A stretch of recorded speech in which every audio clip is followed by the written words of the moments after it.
Winter சீசனில் இல்லைனா AC ரூமில் உங்களோட ஃபோன் பேட்ரி பர்சன்டேஜ் 30லேருந்து 15க்கோ அல்லது 20லேருந்து 5%க்கோ போகிறத நீங்கள் பார்த்துருக்கீங்களா? இது பேட்ரி வீக்னு அர்த்தம் இல்லை, இது குளிர் தான் காரணம். நம்ம ஃபோனில் பார்த்தீங்கன்னா லித்தியம் அயான் பேட்டரி தான் யூஸ் பண்ணுவோம். பேசிக்லி எலக்ட்ரிசிட்டி அப்படிங்கிறது எலக்ட்ரான்ஸோட ஃப்ளோ தான்.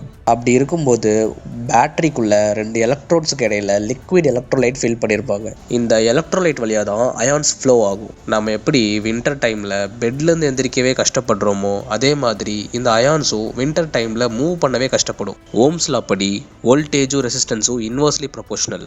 ரெசிஸ்டன்ஸ் அதிகமாச்சுன்னா வோல்டேஜ் கம்மியாகும். நல்லா எக்ஸ்ட்ரீம் கோல்டு கண்டிஷனில் இந்த அயான்ஸ் எல்லாமே இன்னும் கொஞ்ச நேரம் எக்ஸ்ட்ரா தூங்கிக்கிறேனே அப்படின்னு சொல்லிட்டு உள்ளேயே படுத்திருக்கும்.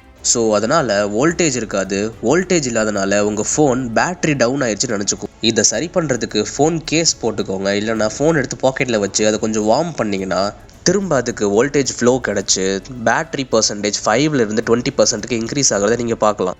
இந்த மாதிரி உங்களுக்கு நடந்திருந்தா அதை கமெண்ட்டில் சொல்லுங்கள். இந்த வீடியோ பிடிச்சிருந்தா லைக், ஷேர் அண்ட் சப்ஸ்கிரைப் பண்ணிக்கோங்க. தேங்க்யூ.